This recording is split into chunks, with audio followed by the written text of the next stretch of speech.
Hello, everyone, and welcome back to another Babbling Irons video, the first of 2024. Hope everyone had a lovely New Year and Christmas time, and now's the time for reflection and just to see how West Ham actually did throughout the whole of 2023 as a year, because there were some ups and downs. We obviously had the European glory that we had in June, and this season we've done pretty well so far. So I think it'd be good to now recap before we go into 2024, just to see as a whole how we've actually done and how we've compared, because what surprised me is we've done better than I thought we did. I think at the end of 2022, when we had the World Cup and stuff, we were really poor in the league, but since the turn of the year we've actually performed pretty well and got some really good results. So yeah, let's look into that. Break down, as we go month by month. We're just going to take a little bit of a look back through 2023 and some of the highlights of what happened, and then I'll just give my overall thoughts as a summary at the end. So yeah, if you like the video, please do leave a like. Subscribe to the channel as we go into the new year, as well as we're going to be publishing a lot of content this year, and a lot of transfer stuff coming out now as well. So we'll be doing our usual analysis of players and scout reports and everything that we normally do on transfers. So yeah, without further ado, let's get into it. So let's start all the way back in January at the start of the year. Kicked it off at Ellen Road. Actually completely forgot about this game before I was looking back at this.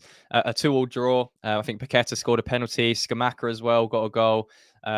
So again, that was also a game where Kehrer played left back. I remember that very clearly. So yeah, we started off with a decent point. We obviously beat Brentford in the FA Cup. We went pretty strong in that as well. Obviously, that Benrahma long strike. Wolves, a really, really disappointing defeat there. I remember that one. I think we really struggled to have any attempts on goal, and one of their goals came from a stupid counter attack from a corner. I can't believe how much this memory's coming back to me. But we then beat Everton 2-0 in the Premier League, which was a really, really big game at the time. Obviously, for most of 2023 in the early stages in the Premier League, we were very much down there in terms of battling relegation. So these types of matches were probably what kept us up in the end. Those home matches against other relegation teams, and beating Everton was a massive one. I think that it might have been Lampard at the time. I think it got Lampard sacked after this game, which was also nice for us West Ham fans. And then we obviously went further in the FA Cup and progressed past the fourth round against Derby, a 2-0 win. Pretty scruffy game, if I remember it rightly, but a couple of goals was all that was needed, and we went through to play Manchester United, and that took us into February. So as we went into the next month of February, obviously got that really, really impressive point away at Newcastle. We started so slow. We got lucky with one of the goals that they scored after about 2 seconds. And then literally 10 seconds after that was ruled out, they scored again. Callum Wilson went through and scored, but we managed to equalise. Paqueta again, this time from a corner, and we actually played really well in the second half. Could have also got the win in that match, but that was a really solid point. And obviously, we followed that up with another point against Chelsea, which again, we probably could have got more points from, but it was good to see us get a decent point there. We obviously then went to Spurs in the league. Very, very, very poor performance. Not like us at all in these big games to not show up to that fact, that state, especially against Spurs away. We normally turn up for those matches, but we just didn't. We really didn't, and we struggled. So this was a tough period in February. So we managed to get a couple of points there on the board, and then obviously the more important one was this 4-0 against Nottingham Forest. I remember Ings kind of made his debut coming on, and he got 2 goals in this match, which was actually what set us off. And then I remember Declan Rice scored a really nice goal from the edge of the box, and Antonio with the 4th. So you know what? Looking at this month, it was actually pretty solid. 2 really good points here. Obviously, Spurs away. A defeat is hard to take, but they were doing pretty well at the time. But this one was the massive one. Those big relegation games where I remember going to this so nervous because it was such a big game at the time, and it really gave us that breathing space above some of the other competitors at the bottom. And against Forest as well, it was a huge match. So yeah, that kind of sealed out February, which was pretty good. Taking 5 points from these 4 games, very solid return, and it meant that we could also look forward into March as we went into the later stages of Europe in a bit more of a comfortable position, but there was still a lot of work to do in the league. So yeah, let's take a look into March.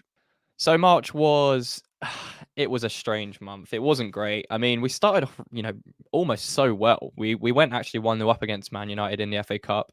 I think we took around 7,000 fans up there on a Wednesday night, which was amazing. And it was just 3 late scruffy goals. I remember they scored right at the end for a couple of their goals to go through. And yeah, another one where we play Man United in the FA Cup, and it's probably one where we should have gone through. And that would have been a really big point for us to go through against Man United, but wasn't meant to be. And what was most disappointing was because we put so much energy into that match, we then went into the Brighton game 3 days later, absolutely knackered. And we tried to press to start with the first 5-10 minutes. We were doing it really well. And then we just stopped doing it. Brighton figured out how easy it was to play out of that. And they just tore us apart. It could have been 5, 6, 7 on the day. A really, really grim day for us. And that was where things were starting to get pretty toxic with David Moyes at the club. People weren't confident that he was going to keep us up. It was a risk what we were doing. It was a gamble, but we also had the European success. And we'd just come off the back of a pretty important month in February with some big points and wins against Forest, but it didn't start well at all.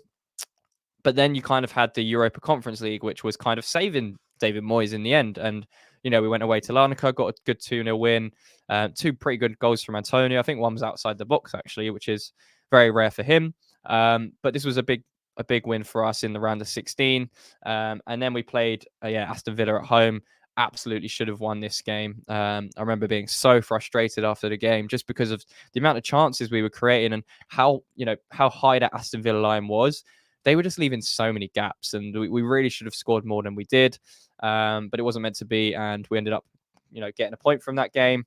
And then we finished off the month with an impressive win against Larnaca. I remember they went down to 10 men, and they just weren't very good. So that put us through to the quarterfinals, which was, again, really good achievement considering back-to-back Europa League and Conference League campaigns. Obviously, we've gone on to do it again this season, but yeah, it was a pretty up and down March, I would say. And then that took us into April.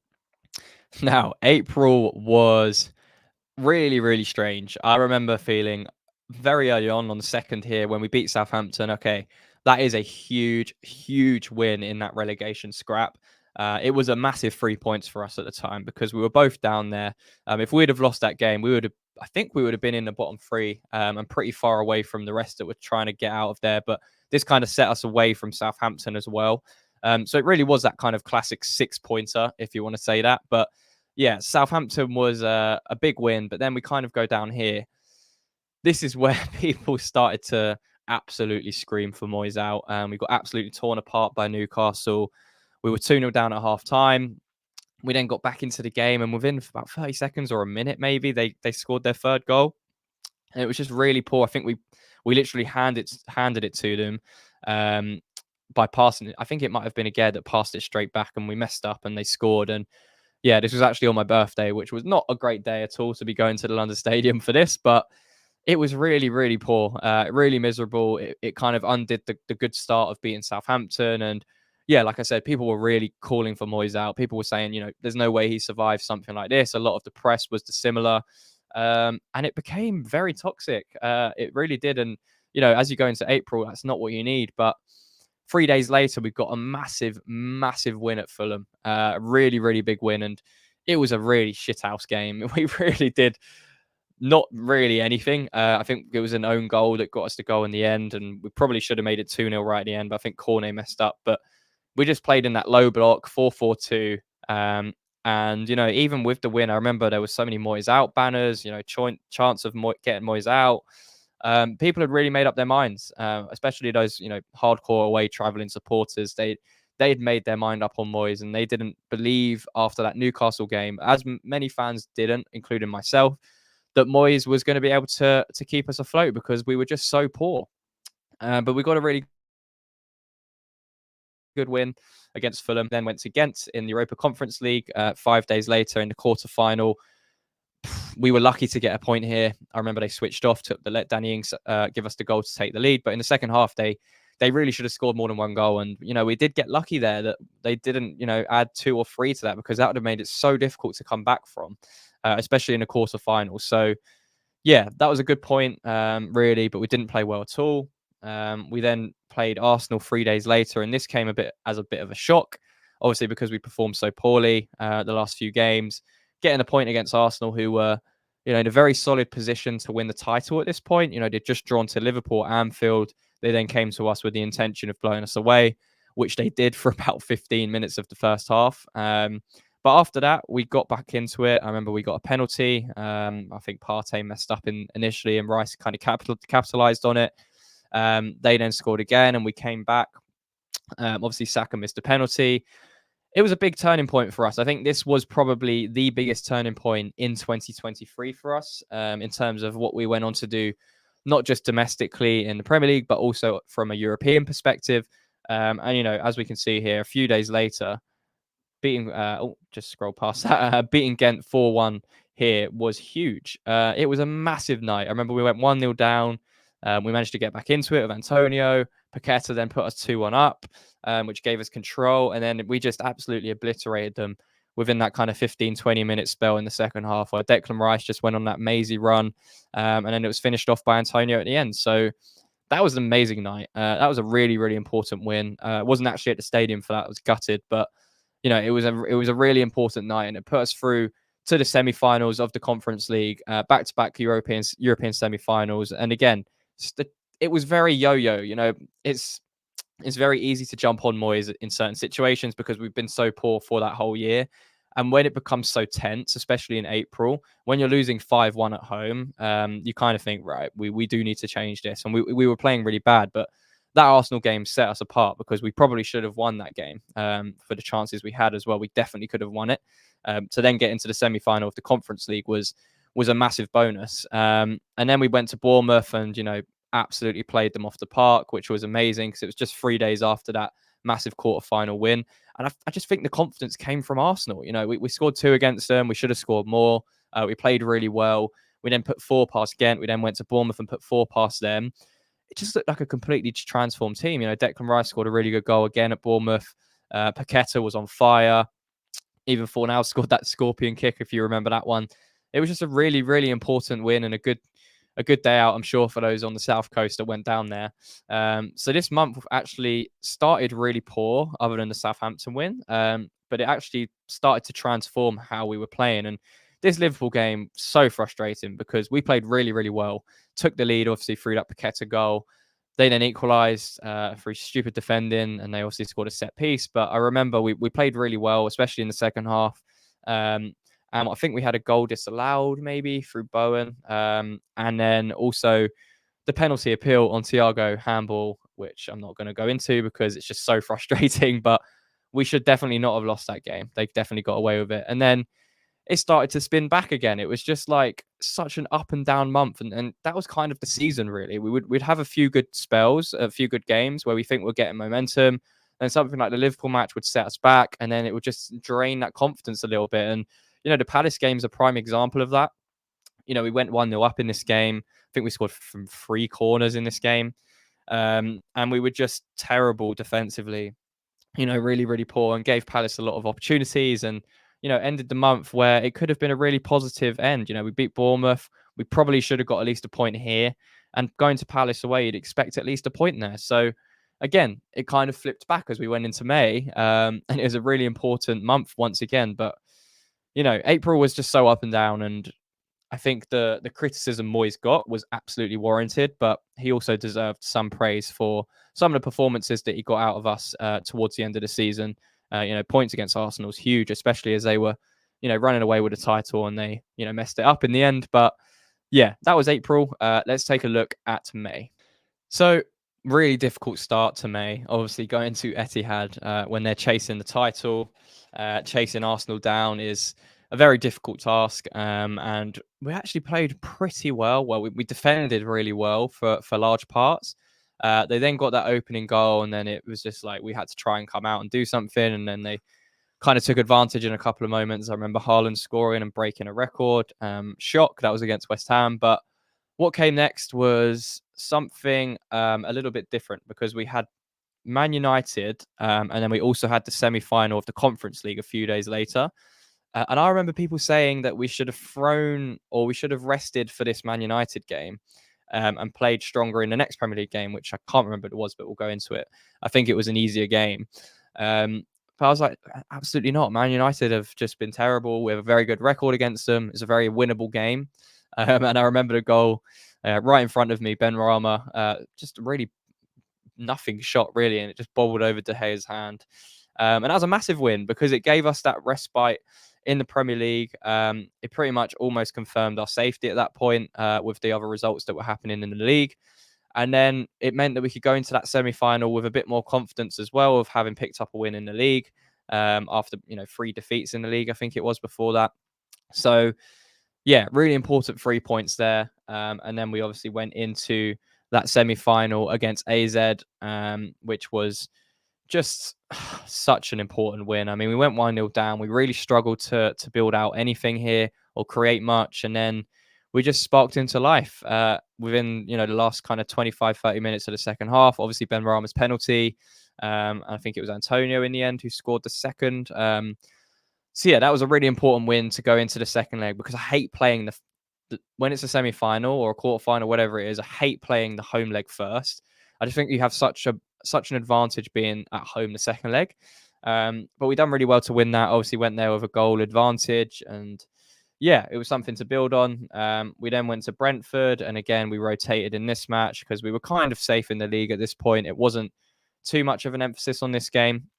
And yeah, they beat us 2-0. I remember Mubama got a goal disallowed for something stupid, but yeah, it was kind of a rotated team, and the focus was obviously on that semi-final, which was happening in a few days time. And there we saw it: AZ 0, West Ham 1. It took us through to the final of the Conference League, which was just amazing. When Fornals scored that goal, it was just incredible. Obviously, there was the horrible scenes that happened with the AZ fans trying to get into our players box, players supporters box with all the families, and it just turned into a real scruffy night. But what a moment for us to get to the final, where we'd gone to play Fiorentina, obviously, in June, and it was just a really good end to the season to do that. And then obviously we followed it up with our last home game of the season, with a really nice 3-1 win against Leeds. Obviously Rice scoring on his London Stadium farewell. Lanzini as well got a goal in his last game. It was just a really good day, really good feel about it after progressing through to the final. And all those kind of woes of Moyes were gone. And then we had Leicester, where we were just taking the absolute mick out of them, really. We didn't care at all. Obviously they were going down with the Everton results, so I think we were just cheering with them, their goal music. It was just a really bizarre situation, but it meant nothing. We rotated a few players, and that was that. For the 2022-2023 Premier League season, and we managed to stay up, which was good, by a few points in the end, a bit more comfortable than maybe it could have been with a few of those results. So yeah, we then had one more thing to do, which was play that final against Fiorentina in Prague. So let's get into June. And as you can see here, we don't really need to go into this in too much detail, but this is going to be the highlight of not just this year, but probably most of our lives supporting West Ham. Winning a European trophy in the manner we did with Jarrod Bowen was just unbelievable. And all of us at Bablin were so lucky to be there in Prague for that game, and in the stadium for that moment. And it was just really special, a really special moment that will live with me, and I'm sure a lot of you forever. And you never know what happens this year in 2024. We've still got European football.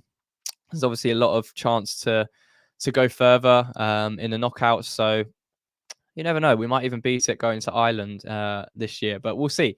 This was just amazing. Again, winning it in the way we did was incredible, and just being a part of that was something I will never forget. So yeah, this wrapped up our season. It wasn't great in the Premier League, but would I take that as a sacrifice for that moment in Europe? Absolutely. I'll do it every season over, if that meant we would get moments like this, because it was just, you're going to remember those so much more than random Premier League wins or finishing sixth or wherever. But yeah, it was important that we built on this in the summer. Obviously, we knew we were going to lose Declan Rice.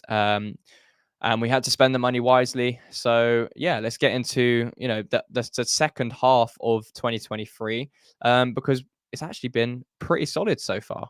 So I've skipped out July, as that was kind of the preseason era, and you'll see here at the top we finished it with a 4-0 defeat to Leverkusen, and I remember we were just totally outplayed, and there was a lot of people who were worried about going into the season. But I always take preseason with a pinch of salt, because more times than not, it's about fitness and just getting the players up to speed. And then we went to Bournemouth for our first game. Should have won this, threw it away after taking the lead. Bowen obviously scoring the opener, and we just gave away a stupid goal. But Bournemouth are doing pretty well so far, so it turns out to be a pretty decent point. We then took Chelsea on in our first Premier League home game. Amazing win. We went down to 10 men on that game. I think it was Aged that got sent off. But we defended so well after going down to 10 men. We didn't start great in the first half. They missed a penalty, obviously, but we battled back really well after initially taking the lead. And yeah, we managed to win 3-1. Obviously, Paqueta had a lot of his allegations about him at this time, and he scored a really important penalty in the 90th minute. So yeah, massive win. And then we went to Brighton and just got such a shock to most West Ham fans, because we were 3-0 up, we were cruising, and it was just a total bizarre moment, because obviously Brighton's our bogey team.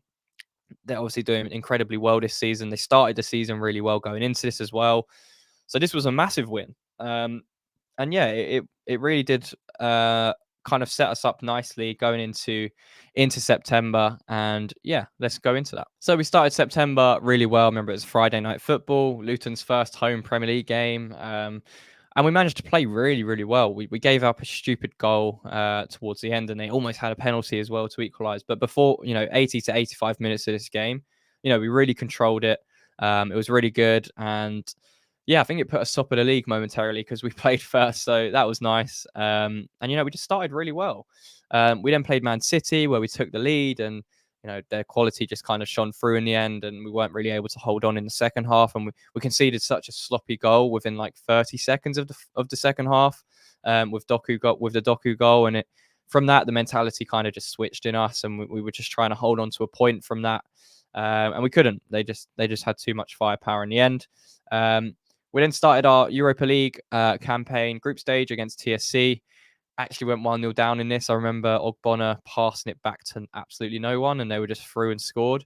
But we managed to battle back. It was the first time we properly saw Kudus as well, as he came on and got 2 goals. Or he might have started that game, actually. But yeah, he got 2 goals in this game, and Souček got the other. So important to start with 3 points in the group. We then went to Anfield. Had some really good opening chances. We were pressing well to start with. We just couldn't take them. They then took the lead. Bowen then got us an equaliser with a really good header. But in the second half, we were just, again, similar to the Man City game, trying to hold on to something for way too long. And we couldn't do it in the end. And they broke through and then got the third towards the end. We then went to Lincoln, which was, from what I heard on the radio, because it wasn't televised, a really poor game. But again, Souček bailed us out. And then this was a game we played really well in. Obviously, Sheffield United's quality isn't great. They are one of the weaker teams in the league, but the way we played, some of the goals we scored in that first half was really impressive. But just a bit frustrating that we didn't build on that in the second half, and we took our foot off the gas, because we could have maybe scored 3, 4, 5 goals in this game if we had continued. But again, we kind of sat off and allowed them to pressure us, which is something I think I want us to take more into 2024 if we're going to keep Moyes, which it looks like we are. And it's being a bit more ruthless, because we've got the players to do it, especially at home. I think we've got a really solid home record and foundation, so we should be looking to press teams and push them back a lot more, especially after taking the lead. So yeah, that's something I want to see going into next year. But this wrapped up a really good start to the season, a good couple of months with only losses to Man City and Liverpool in the league so far, which is really, really solid. And then we went into October. Started off October with a really, really solid win away at Freiburg. This was probably, other than Olympiacos, the toughest actual team test in the group. Obviously, Freiburg were considered the second best team in our group, so on paper, away to them is the toughest one, and we managed to get a really important win in this game, which was great. We then took on Newcastle at home, where again we probably not should have got more, but we should have done better in this game. But Kudus again coming off the bench and making an impact, scoring that late winner when we were just struggling to break them down, equalizer, sorry. And yeah, a really solid point against Newcastle. They've obviously had their troubles since and haven't been great away from home, but nonetheless, it's still a very solid point. We then went to Aston Villa, who, have been absolutely flying so far this season, especially at home. They've been really, really good. I think they won 15 on the bounce in the league before the Sheffield United draw. So, really tough place to go, but we just did not perform at all. We were really off it, and 4-1 is slightly flattering on our part. I remember our goal was kind of a deflection, and we just didn't play well at all. Didn't capitalize on their high line, and yeah, they just outplayed us, outperformed us, and it was a pretty disappointing defeat. And then we went to Olympiacos a few days later, and again, a really disappointing defeat. But I think it's our only, or maybe one or two, we've only had one or two defeats in Europe. I think maybe two under Moyes, and this was one of them. So, overall, it's been a pretty solid Europa League and Europa Conference League campaigns from Moyes. But yeah, it was frustrating to lose how we did. And then obviously losing to Everton a few days later really started to put the pressure on Moyes again, because we'd started so well in the season. And, October was a really, really poor month overall in terms of results and how we kind of slipped down the table. So there needed to be a changing point in the season again, because we just weren't good enough in October. And yeah, let's take a look at November. Now, November started really, really well. Obviously, beating Arsenal, who again performing pretty well in the league and getting the results. We should have won that 3-0. We conceded right at the end, but a really impressive performance. It was where we saw Jared Bowen go up top as well. I think with Antonio injured, and it was just a really, really good performance. And then we let ourselves down again in the league because Brentford away, a tough game. Not an easy game at all. Not an easy fixture. We went 1-0 down. We got it back to 2-1. We were playing, really well after that, responded really well. Then Antonio missed that sitter, absolute sitter to put us 3-1 up in the first half. And we just completely capitulated after that in the second half. We just weren't dealing with the balls into the box. We weren't pressing. We were just sitting back, and it invited them to score 2 goals. And in the end, they beat us 3-2, which was really disappointing. That's probably the most frustrated, other than the Everton game this season for me, because I think we threw that game away, and we should have won that. We should have got 3 points from it. But we then beat Olympiacos at home in the Europa League 1-0, which was an important win for the group. We then just about beat Forest with with a late winner from Souček, and after going 2-1 down. So again, Moyes was kind of holding on to that, because if we'd have lost that game, there'd have been a lot of pressure on him. But we then went to Burnley, again a similar pattern where didn't play well at all, but 2 late goals, 2 moments of magic from Kudus, sparked us into a win to get 3 important points there. But the performance was really, really poor. And then we had TSC away, which again, poor performance, but we were getting the results. So we actually had some, really, really good results throughout the month with only, that Brentford defeat. And it should have been, a full house, really. We should have won every game in that month. But, the results were on paper masking the performances. That was what it was. And that's why people had their concerns going into a really difficult December period with some really tough fixtures, which we'll get into now. So again, December started off with a really disappointing draw against Crystal Palace. Had a lot of injuries. We should have won this game after going 1-0 up pretty early on, and it was just frustrating again, not capitalizing on teams where we're 1-0 up. And it's again come back to hurt us, where we take the lead in the match and we just kind of take our foot off the gas a little bit. We don't take any more chances, and Palace managed to hold on for a 1-1 draw in the end, and it was it definitely 2 points dropped. But then we went to Spurs and got the freak win that we did. We didn't play well at all in the first half. Probably our worst half performance. But second half we defended really well. Everyone was working hard. Got 2 moments of luck with Spurs' defending and took them. And then after that we defended really well. So massive 3 points there. And then we went to Fulham. And again, I've touched on this before on Babbling.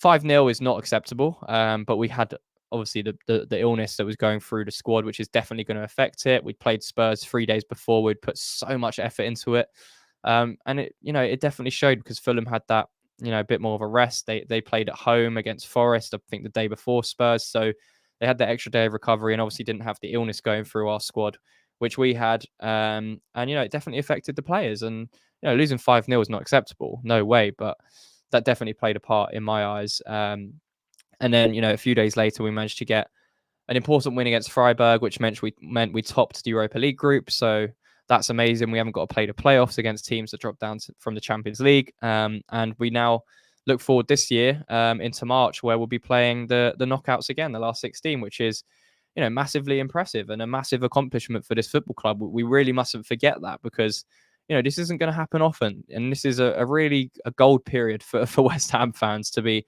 playing in Europe like this. So massive achievement. And then we absolutely blew Wolves away. Again, counter-attacking football is where our goals came from, but we played really well. A lot more intensity in our play. Wolves were really off it. And I think we deserved to win that 100% with how we played, and it was just a really important win.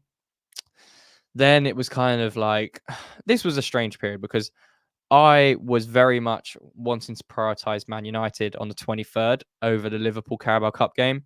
Some fans are completely against that, which is absolutely fine. If you want to prioritize the Carabao Cup, absolutely, we should have done that in your eyes, then fair enough. But for me, going to Anfield was always going to be tough anyway. And playing the amount of fixtures we were in December, we had to rotate. And the players that rotated in just did not perform on the night. It's as simple as that. And we just didn't play well. And I think even with our strongest 11 out there, I don't think we would have beat Liverpool. I think they were very good. So, yes, losing 5-1 was poor. But for me, it was like, okay, if we beat Man United because of this rotation, I don't care. I really don't care. We've got enough football going on in 2024 with Europe, with the FA Cup, with Premier League. I'd rather prioritize those over Carabao Cup this season, which is my point of view. And let me know in the comments what you think on it. But we did beat Man United. We beat them pretty comfortably in the end. After we scored that first goal in the second half, with the breakthrough from Bowen, we then started to control the game. Man United really didn't threaten much at all. We gave them a chance in the first half. They had some possession in the second half, but they just weren't doing anything with it. And that's kind of been the story of their season. And we were there to capitalize, and we took our chances when we did. And Kudus, got the second goal, which was important. And then we went to Arsenal a few days ago, and one of our best defensive performances under Moyes, 100%. I know people looking at the XG, especially Arsenal fans, saying, "Oh, we had 30 shots. You just got lucky in this game." It's not true. You look at the actual quality of their chances. There weren't many. There was one or two, which you're going to expect against Arsenal at the Emirates. That's going to happen. But by and large, we really forced them to overplay, and they were overplaying in the box. Yes, they had a lot of touches. Odegaard in the box, but they just overplayed. We forced them wide. We didn't let them centrally, and they resorted to crosses from wide and deep areas, which we do against every team. We want to force teams wide, and we'll say, okay, we'll deal with what comes into the box. Ironically, their two best chances came from crosses into the box because our defenders just weren't switched on in those moments. But, by and large, a lot of their shots weren't quality chances. And that's where the XG kind of accumulated from, just because of the number of shots that they had. So really, really good performance. We obviously took our chances when we did. It's obviously now been confirmed that the ball was in for our first goal. So there's nothing they can complain about with that. And obviously, Mavropanos from the corner put us 2-0 up, and we just defended so well. Should have scored a third with that penalty, but it didn't really matter. And that was it. That was our year. Really, really impressive year for us. And, let's just kind of break down as a whole what happened before we kind of leave this video as a summary. So that's it. That was 2023.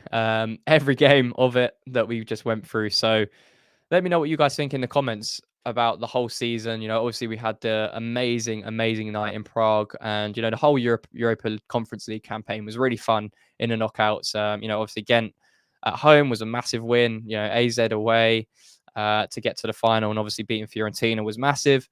And then we look at the Premier League table. So just for 2023, we actually currently sit ninth. And the teams that are above us are the main six, other than Chelsea, and then Aston Villa, Brighton, Newcastle. So we've actually done pretty well looking at the table and looking how we've performed. We still only have a -1 goal difference in that year. I think we're the only team with a minus goal difference, in that top 10 table for 2023. But considering there was a lot of up and down throughout the year, we've just been through it. There was a lot of up and down. There were moments where we were so frustrated. We wanted Moyes out. We wanted, the club to change direction. But equally, we've had our best season really with Europa. The last 3 years have been incredible. We're currently sixth in the Premier League going into 2024. It's been a very, very good year for this football club, regardless of your opinions on David Moyes or the style. You can't argue with what we've actually done and what we've actually achieved. And, it's been an incredible year, not only just for West Ham, but also us on Bablin. We've grown the channel really well. And we're hoping to get more consistent as we go into next year, because it's pretty difficult for us to balance. Obviously, every YouTube channel is the same. You've got work life, personal life. There's a lot of stuff going on. So, yeah, we're going to try and stay on top of it. But a massive thank you from all of us, myself, Mike, Sloth, for the 2023 year on Babbling channel. And yeah, if you haven't subscribed already, make sure you do. That massively helps us out. And, we're going to want to continue to grow into the new year. And yeah, give me your comments with your thoughts of the 2023 calendar year for West Ham United. What were your favorite moments? Obviously, Prague was a big one. Were there any other standout matches that stood out to you for any particular reason? Let me know in the comments, and leave a like on the video. Massive thank you. Happy New Year to everyone that is watching. And yeah, until next time, come on, you Irons.